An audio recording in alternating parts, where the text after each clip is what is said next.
नमस्कार, मैं हूं आपके साथ मयंक। आज 27 तारीख है और देखिए एक बार फिर अमेरिका और ईरान के बीच जंगी हालात हैं। और इस वक्त की बेहद अहम खबर, ईरान ने मिसाइल और ड्रोन स्ट्राइक से एक बार फिर बहरीन में अमेरिका के अड्डों को दहला दिया है। देखिए ये सुबह ईरान की तरफ से, ईरान की सेना की तरफ से इस तरह की जानकारी सामने आई थी कि अमेरिका के बेसिस को नुकसान पहुंचाया गया है। उसके बाद सबको इस बात का इंतजार था, सब ये देखना चाह रहे थे कि अमेरिका के वो कौन से बेस हैं, अरब देशों में वो कौन सा देश है जिस पर हमला किया ईरान ने। और अब वो जानकारी सामने आ गई है।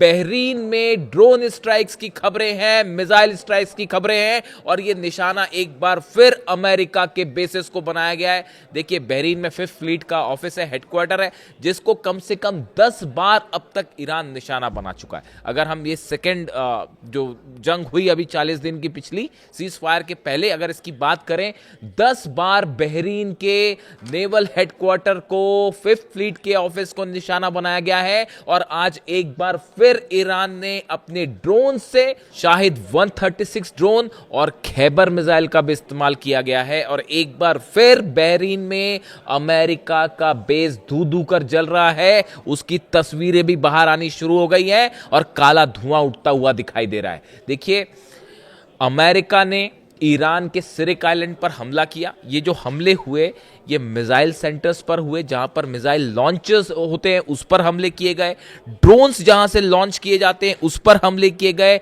और रडार फैसिलिटी को निशाना बनाया गया सिरिक आइलैंड पर। इसके फौरन बाद ईरान की तरफ से कदम उठाया गया।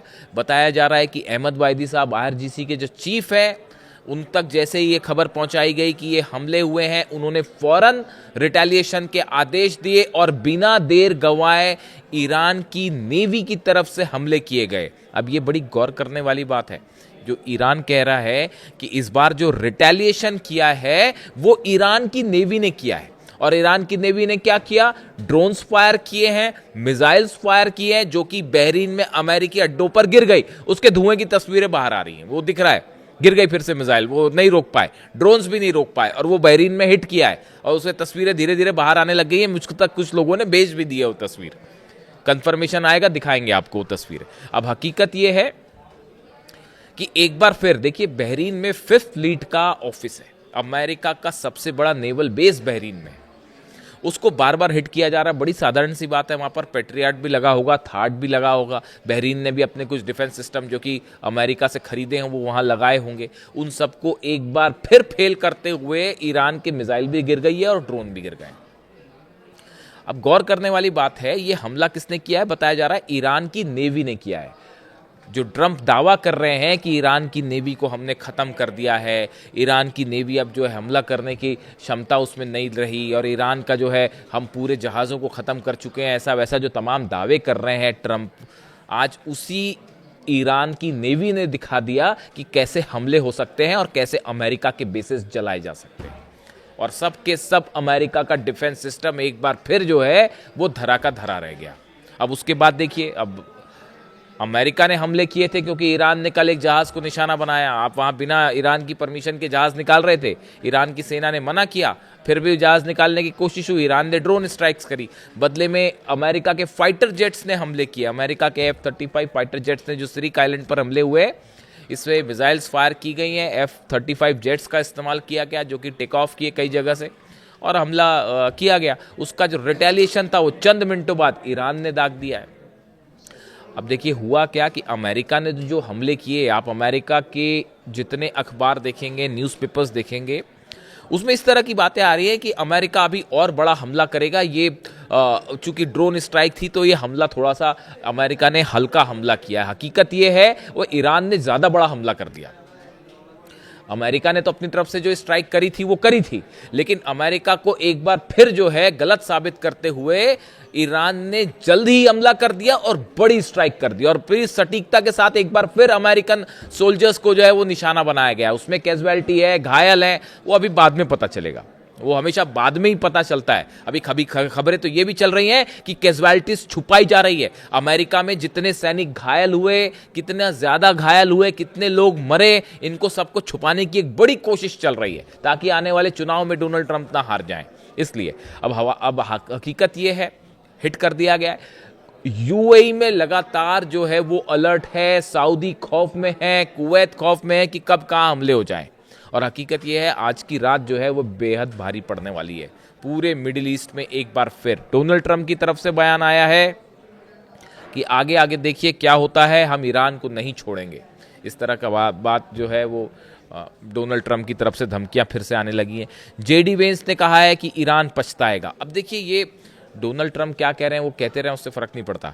सवाल ये है कि ये बयान इंपॉर्टेंट क्यों है। ये बयान इंपॉर्टेंट ये है कि ये इस ओर इशारा कर रहे हैं कि जिस एमओयू पर साइन हुआ था वो अब डिरेल हो गई, बात वो डिरेल होती जा रही है। और अब मामला फिर से एक बार जो है वो, विश्वास तो पहले ही नहीं था साहब, लेकिन अब ये है, हालात ये है कि वो फिर से मामला उस जंग की तरफ तेजी से बढ़ता दिखाई दे रहा है।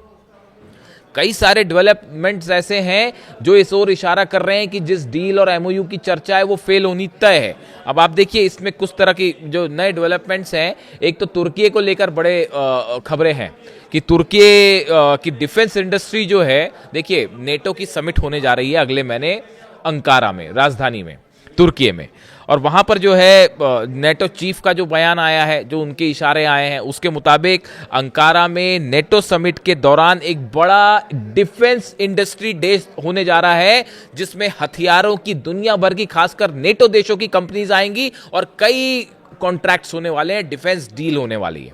और बताया जा रहा है कि अमेरिका ने जो है वो मुहर लगा दी है।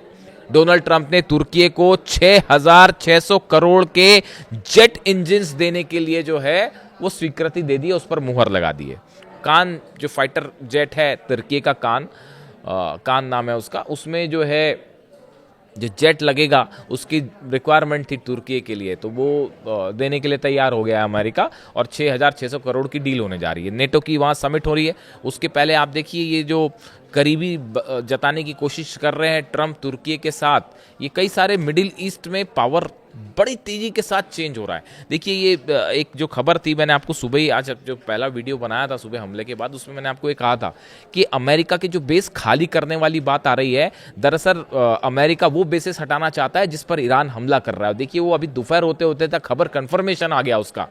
अमेरिका की प्लानिंग ये है, खास तौर पर जैसे कुवैत हो गया या यूएई है, सऊदी के कुछ अड्डे हैं, या बहरीन में भी इवन, जहाँ पे कुछ ऐसे जगह हैं जहाँ पर ईरान ने इतना मारा है साहब, इतना मारा है कि मतलब क्या ही बताया जाए आपको। मिसाइल गिर गई, ड्रोन गिर गए, और आप नहीं रोक पा रहे हो, और वहाँ पे बड़ी कैजुअलिटी, अमेरिकन जो फोर्सेस हैं भागनी पड़ी वहाँ से। कोई बंकर में छुपा है तो बंकर में छुपा हुआ है, और उसमें इतना ज़्यादा डैमेज हो गया है कि उसको रिकंस्ट्रक्ट करने में भी जो है वो करोड़ों रुपए का खर्चा आने वाला है। तो ऐसे हालात में अब सिचुएशन ये है कि अमेरिका की प्लानिंग समझिए। अमेरिका ये चाह रहा है कि अपने बेसिस को इजराइल शिफ्ट कर दिया जाए, इजराइल के आसपास शिफ्ट कर लिया जाए।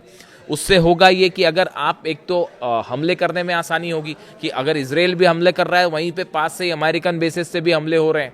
और दूसरी चीज़, जब ईरान की मिसाइल्स आएंगी तो अभी आपको डिफेंस सिस्टम अपना पेट्रियट जो है वो कुवैत में भी लगाना पड़ रहा है, कतर में भी लगाना पड़ रहा है, बहरीन पे भी लगाना पड़ रहा है, सऊदी में भी लगाना पड़ रहा है, यूएई पे भी लगाना पड़ रहा है। तो खर्चा ज़्यादा आ रहा है, मिसाइल्स ज़्यादा खर्च हो रही हैं।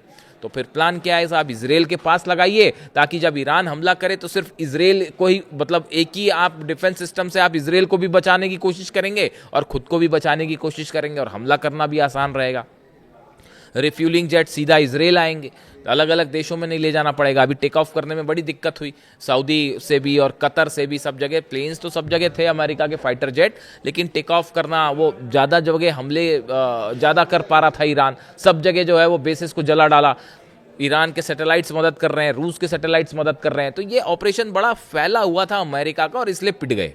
आप अगर किसी वॉर जो स्ट्रैटेजी बनाते हैं, आप उनसे बात करेंगे तो देखिए क्या है, ये सब बेसिस देखने में अच्छे लग रहे थे, लेकिन कि भाई इतने देशों में हमारे बेसेस हैं अमेरिका की, और इतने में जो है वो जॉर्डन में F-15 खड़े हैं, और कतर में F-35 जेट्स खड़े हैं, सऊदी में F-35 जेट खड़े हैं, F-16 यूएई में। ये सब बोलने की बातें थी, वो जब मारनी शुरू करी ईरान ने तो कुछ नहीं बच पाया। तो इन्होंने कहा कि अब जो काम के बेस नहीं वो हटाइए, बाकी इजराइल शिफ्ट करिए, यानी फोकस इजराइल के आसपास है कि यहीं पर बेसेस शिफ्ट कर लीजिए।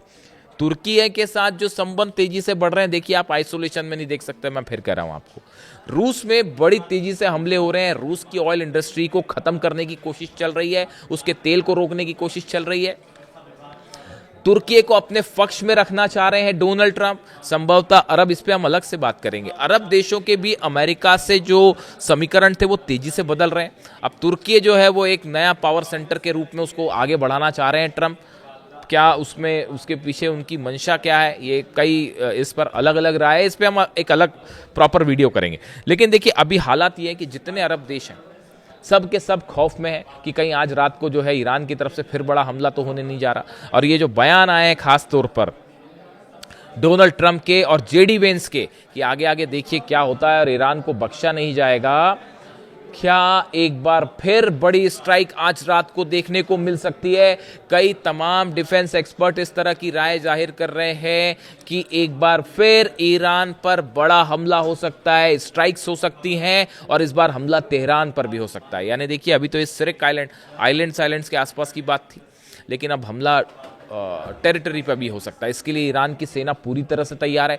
ईरान के सारे कमांडर्स को सुप्रीम लीडर की तरफ से आदेश आ चुके हैं कि जो भी जैसा भी हमला होता है उसका फौरन जवाब दिया जाए और करारा जवाब दिया जाए। आईआरजीसी के तमाम कमांडर्स यही बयान दे रहे हैं कि अब की बार अगर हमला किया तो जंग वैसी नहीं होगी, हमले वैसे नहीं होंगे जैसे पिछली बार हुए, उससे कहीं ज्यादा बड़े हमले करेगा ईरान। इस तरह की बातें सामने आ रही हैं। जब से सीज फायर हुआ है उस सीज फायर के अगले दिन से ईरान में ड्रोन चाहे बनाना हो, चाहे मिसाइल्स हो, चाहे डिफेंस सिस्टम हो, हर दिशा में ईरान तेजी के साथ इस बात के लिए तैयार हो रहा है कि जंग हो सकती है। ऐसे ही इंडिकेशन तमाम इंटरनेशनल जो एजेंसीज हैं, चाहे वो केजीबी हो रूस की, चाहे चाइना की हो, तमाम एजेंसीज इस ओर इशारा कर रही हैं कि ईरान को एक बार फिर नए सिरे से घेरने की कोशिश चल रही है।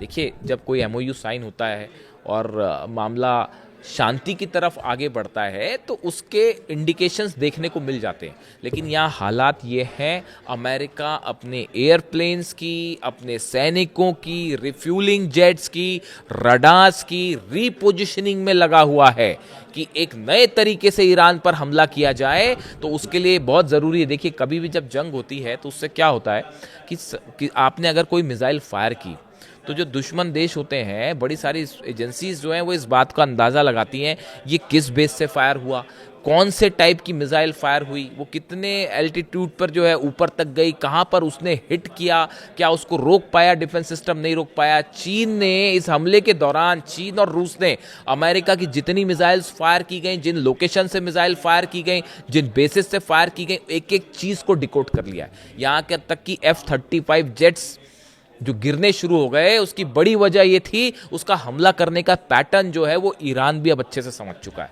और उसका बड़ा एनालिसिस किया गया है कि कैसे अमेरिकन जेट्स को फंसाया जाए और गिराया जाए। यही वजह थी कि 42 प्लेन गिर गए। और अब हालात ये है कि अगर अमेरिका की तरफ से, पहली बात तो हमला जो कुछ हुआ उसमें जहाज़ का कहा गया कि ईरान ने जो है वो जहाज़ पर हमला किया, ड्रोन स्ट्राइक की, इसीलिए हमने हमला किया, जबकि हालात जो है वो इससे कहीं ज़्यादा आगे बढ़ चुके हैं। चाहे एमओयू को लेकर हो, एमओयू की शर्तें हों, और चाहे हॉर्मूज़ हो, हॉर्मूज़ में हालात बेहद तनावपूर्ण है। दोनों तरफ से जहाज़ फंसे हुए हैं, किसी की हिम्मत नहीं हो रही वहाँ पर जहाज़ों को लेकर आगे बढ़ने की कि कब कौन कहाँ से स्ट्राइक कर दे। और ऐसे में वो नए रूट की जो बात है वो भी फंस चुकी है। यानी हॉर्मूज़ में जंगी हालात हैं, पूरा तेहरान ईरान अलर्ट पर है, अमेरिका की तरफ से धमकियां आ रही हैं, अमेरिका के राष्ट्रपति की तरफ से धमकियां आ रही हैं, बहरीन में बेसिस जल रहे हैं, अरब देश खौफ में कहीं हमला ना हो जाए और आज की रात एक बड़ा हमला फिर देखने को मिल सकता है। जो भी अपडेट होगा आप तक पहुंचाऊंगा। वीडियो कैसा लगा ज़रूर बताएं। Thank you so much.